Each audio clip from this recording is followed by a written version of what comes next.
Lecture number 18 में exercise 10.4 का हम क्वेश्चन नंबर 1 करते हैं। सबसे पहले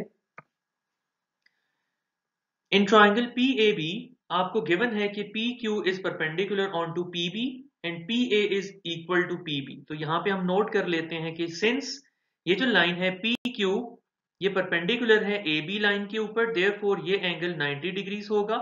इसी तरह इसकी दूसरी साइड पे ये जो एंगल है ये एंगल भी 90 डिग्रीज होगा। तो उसके बाद हमें गिवन है कि ये जो साइड PA है वो कॉन्ग्रुएंट है साइड PB के। तो हम हाईलाइट कर लेते हैं कि ये दोनों साइड्स इक्वल हो गई और ये दोनों एंगल्स भी इक्वल हो गए। अब चूंकि ये एंगल 90 डिग्रीज का है, राइट एंगल है, तो पता चला कि इस PQ की वजह से जो बड़ी पेरेंट ट्राइंगल PAB है वो दो छोटी राइट एंगल ट्राइंगल्स में स्प्लिट हो गई।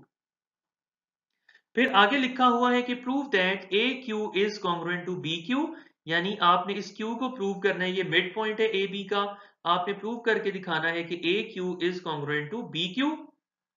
A से लेकर जो Q तक का डिस्टेंस है और B से लेकर Q तक का डिस्टेंस, इन दोनों डिस्टेंसेस को इक्वल प्रूव करके दिखाएंगे। और फिर prove that angle APQ is congruent to angle BPQ, यानी ये जो दोनों एंगल्स हैं इसको और इसको, इन दोनों एंगल्स को आपने इक्वल प्रूव करके दिखाना है। तो हम जरा गिवन लिखते हैं। गिवन में दो बातें हमें पता है। Number 1, in triangle PAB PQ is perpendicular on to PB and PA is congruent to PB। I am sorry, ये यहां पे जो है लिखा गलत है कि PQ is perpendicular on to AB। इस P की जगह पे इस जगह A होना चाहिए था। PQ is perpendicular on to AB और PA को कॉन्ग्रुएंट प्रूव करके दिखाना है AB के। नेक्स्ट है टू प्रूव। टू प्रूव में दो बातें प्रूव करना थी ना हमें। सबसे पहले AQ is congruent to BQ, दोनों Q को जो है मिड पॉइंट प्रूव करना था, और इसके बाद इन दोनों एंगल्स को भी हमने इक्वल प्रूव करके दिखाना था। अब नेक्स्ट आगे जो प्रूफ है, प्रूफ के लिए मैं आपको बता दूं कि यहाँ पे हमारे पास ये चूंकि दो राइट एंगल ट्राइंगल्स बन रही हैं, एक है ट्राइंगल PAQ और दूसरी राइट एंगल ट्राइंगल है BPQ या PBQ। ये दोनों राइट एंगल ट्राइंगल्स हैं। इनको हमने प्रीवियस लेक्चर में जो थ्योरम पढ़ा था यानी HS थ्योरम, उसकी मदद से हमने इनको इक्वल प्रूव करके दिखाना है। तो ये जो दो छोटी चाइल्ड ट्राइंगल्स बनी हैं, राइट एंगल ट्राइंगल्स बनी है, इनकी करस्पॉन्डेंस लिख दी हमने।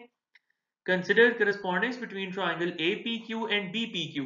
अब आपने देखना है इनके कौन कौन से साइड्स और एंगल्स इक्वल हैं।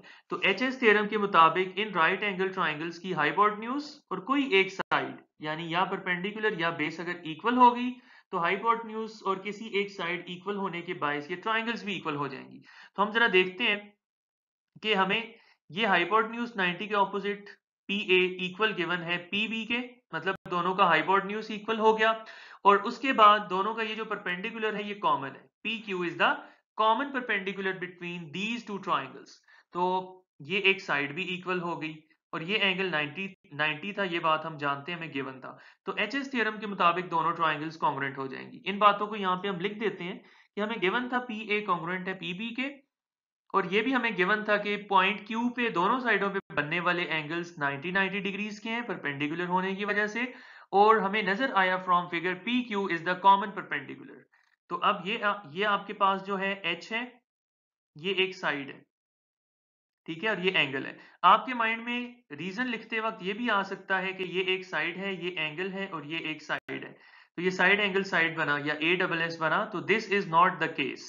डायग्राम से देखो, एसएस पोस्टुलेट तब बनते हैं जब ये जो दो साइड्स कॉन्ग्रुएंट है उनका इंक्लूडेड एंगल भी इक्वल हो।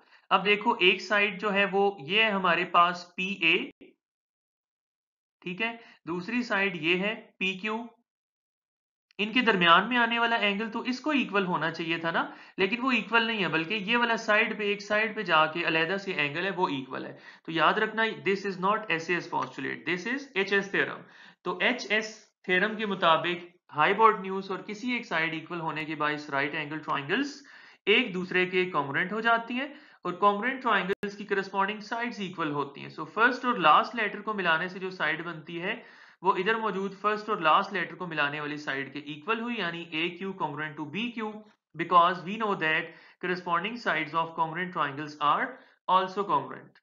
फिर इसके बाद हमें पता है कि जो करस्पॉन्डिंग ट्राइंगल्स होती हैं उनकी करस्पॉन्डिंग एंगल्स भी इक्वल होते हैं। Therefore, angle APQ is congruent to angle BPQ because corresponding angles of congruent triangles are also congruent.